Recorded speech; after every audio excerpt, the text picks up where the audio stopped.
Welcome to the latest HR 180 vlog. Now, the topic is the Bank of Boss. Is employer payday lending a good or a bad idea?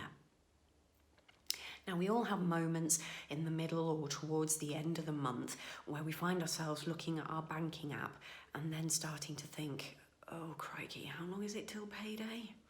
Now, no matter how well you think that you budget or that you manage your money, we all have months where it just doesn't seem to go to plan. Payday lenders have had a bad rap, and new regulation has really tightened up the market. However, there are still situations where there just isn't enough money to go around, and our employees find themselves needing just a little bit of help from somewhere. Average debt in the UK is 15.5 grand, and money worries affect 40% of employees. Now, no matter how hard we try, this can carry over into work, affecting performance levels, motivation, it can also affect stress levels and emotional resilience, and it also can impact absence levels. So what can or should you do as an employer to help? Now, it's always going to be around what's best for your company, the right fit in terms of your culture, that line between employer and employee, and how far you actually want to get involved in somebody's personal life. So what are the options? Number one, cash advances. The old favourite. You set a limit that somebody can ask for against their salary and then pay it out in cash minus the tax and the NI. The employee then pays it back the next month from the next month's salary. Now, they also need to sign an agreement to confirm the amount and that they also understand it's got to be paid back the next month, and then it's a legal deduction from wages. Now, whilst this is quick and immediate, it can trap someone in a cycle of debt, and it doesn't actually fix the problem for them. So, what are the alternatives? What else could you do? 2, employer payday loans. Now, these are administered by a third party, such as a credit union or another ethical provider, and the scheme is offered by the employer and deducted through payroll.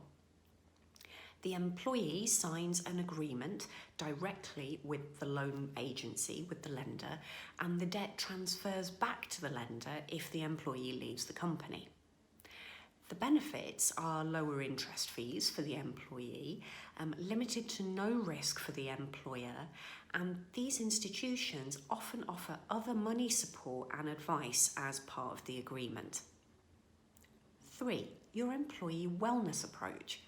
The mindset bit.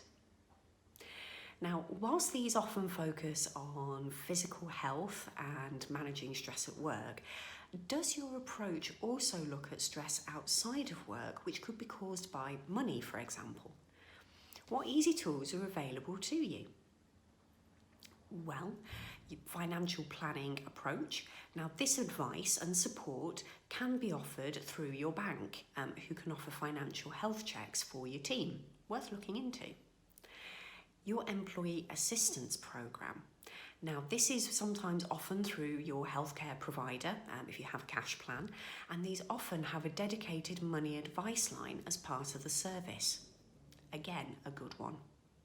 Become part of the Mindful Employer Charter, which is Mind's initiative to actually help and improve employers' approach to mental health in the workplace.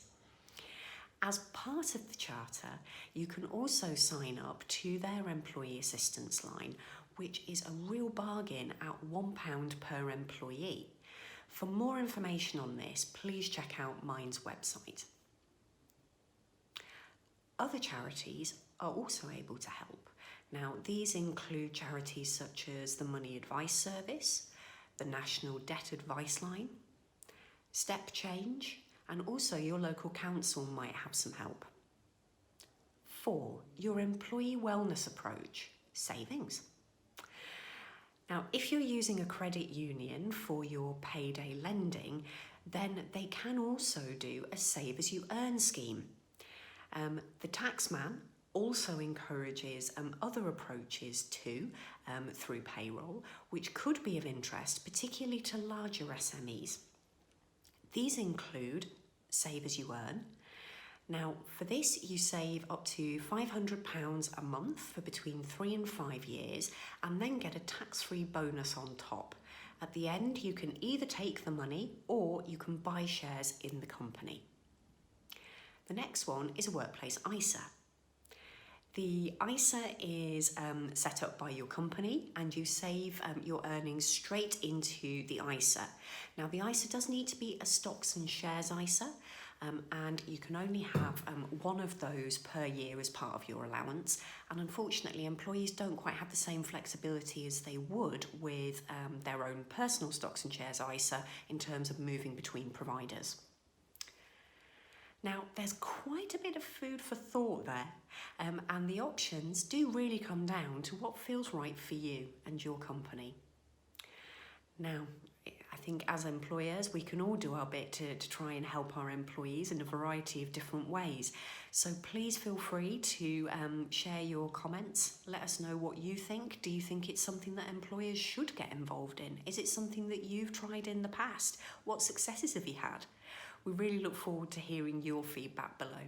In the meantime, take care. Bye.